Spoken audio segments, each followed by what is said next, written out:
The Senator from Oregon. Madam President, today I'll be speaking about the nomination of Tulsi Gabbard to be Director of National Intelligence and my reasons for opposing her confirmation.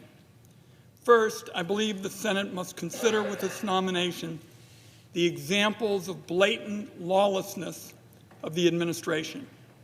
At every turn, Donald Trump is attacking the rule of law, disregarding the constitutional role of the Congress, and trying to purge the civil servants who defend our country every day. Meanwhile, Elon Musk's minions are gaining access to some of the government's most sensitive systems and records. American democracy and national security are at stake. If the Senate is going to confirm nominees, we need to know whether they will stand up for democratic principles no matter what. So at our hearing, I asked Ms. Gabbard what she would do if Donald Trump tried to illegally withhold funds from the Intelligence Community Inspector General. This was hardly a hypothetical question. Donald Trump has in fact sought to unilaterally cut off funding for a broad range of organizations despite the money having been appropriated by Congress. And it's not just me saying this is illegal. The courts have ordered the administration to cut it out and resume the funding. But when I asked Ms. Gabbard the question, she said, and I quote, "I don't believe for a second President Trump would ask me to do something that would break the law." Well, he is breaking the law, and the country needs leaders who acknowledge that fact and stand up to him.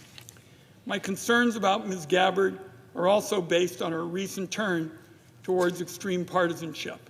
Now, other partisans have been confirmed to leadership positions in intelligence agencies. George Herbert Walker Bush was the head of the Republican National Committee, and he was successful enough as Director of Central Intelligence that they literally named the headquarters after him. Party affiliation is not the issue. The problem is when partisanship distorts one's views of intelligence matters. Ms. Gabbard has written about a coup being perpetrated by the so-called deep state that includes, among others, the DNC and also the FBI, the CIA, and I quote, "a whole network of rogue intelligence and law enforcement agencies." Madam President, I've spent almost a quarter century as a member of the Intelligence Committee seeking to bring to light and stop government abuses across a range of programs and activities. These conspiracy theories do not help the partisan reform movement. They only serve to encourage a president who wants to tear down the entire intelligence community and replace it with loyalists. So what happens next, Madam President? If Ms. Gabbard is confirmed, my first order of business will be to hold her to the commitments she made during her confirmation process. With regard to surveillance policy, she expressed her support for a warrant requirement for U.S. person searches of communications collected under Section 702 of the Foreign Intelligence Surveillance Act. With Section 702 reauthorization up next year, the DNI support reforms like these will be critical to protecting the privacy rights of Americans. Ms. Gabbard also confirmed that she has significant concerns about the constitutionality of several provisions of the Patriot Act.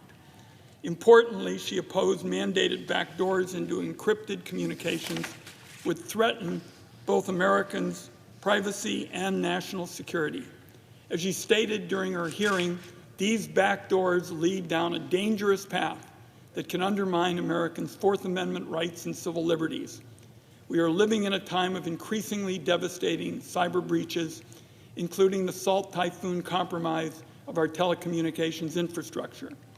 The lesson from that hack was that surveillance capabilities designed for law enforcement will be targeted by foreign intelligence services. In other words, there is simply no way for the government to mandate access to Americans' encrypted communications and not also expose those communications to the government of China or other adversaries. And let me mention something particularly alarming last week. The press reported that UK officials insisted that Apple provide them a backdoor into files backed up to Apple's iCloud service. This is a development, Madam President, that threatens Americans' national security and Americans' privacy. And that's even before U.S. government officials come around once again, asking for the very same dangerous and irresponsible accesses. That's why Ms. Gabbard's statement was so important, and why, if she's confirmed, the Congress needs to hold her and the rest of America's intelligence agencies to it. Now, during her confirmation process, Ms. Gabbard supported restrictions on the collection of communications records of America's journalists. She endorsed the Biden administration Justice Department policy prohibiting this collection except in very narrow circumstances. That was a policy, she said, and I quote, that was essential to protecting press freedoms and maintaining the critical balance between national security and upholding the First Amendment. She also called for making sure that policy was actually codified.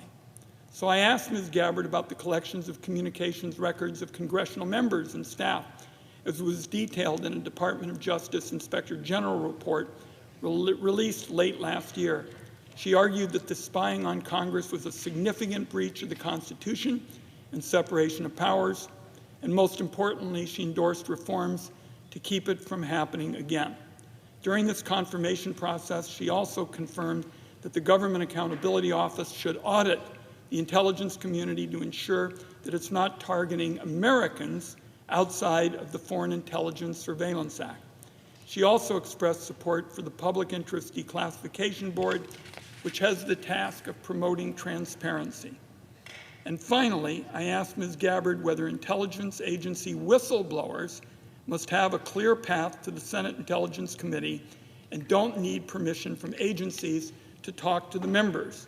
She responded that the answer was, quote, clearly yes.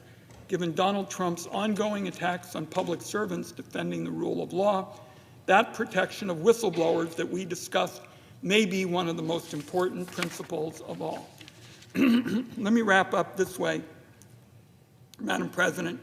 In just 3 short weeks since his inauguration, here is the checks and balances scoreboard on President Trump. He has illegally fired inspectors general. He has purged the 3 Democratic members of the Independent Privacy and Civil Liberties Board, not only removing the most pro-privacy members, but leaving the board without enough members to function. He has appointed or nominated people to carry out political retribution, including a nominee to be FBI director who comes with his own published enemies list. At the same time, Donald Trump has demonstrated thorough contempt for the security of Americans' private information by granting Elon Musk's people unsupervised access to the country's most sensitive security systems and databases. So what will happen when he attempts to steamroll oversight and the rule of law and put the privacy and constitutional rights of all Americans at risk and on the line? If she is confirmed, it will be up to Ms. Gabbard to stand up to him and stick to the principles and commitments that she's expressed and answered in response to my questions.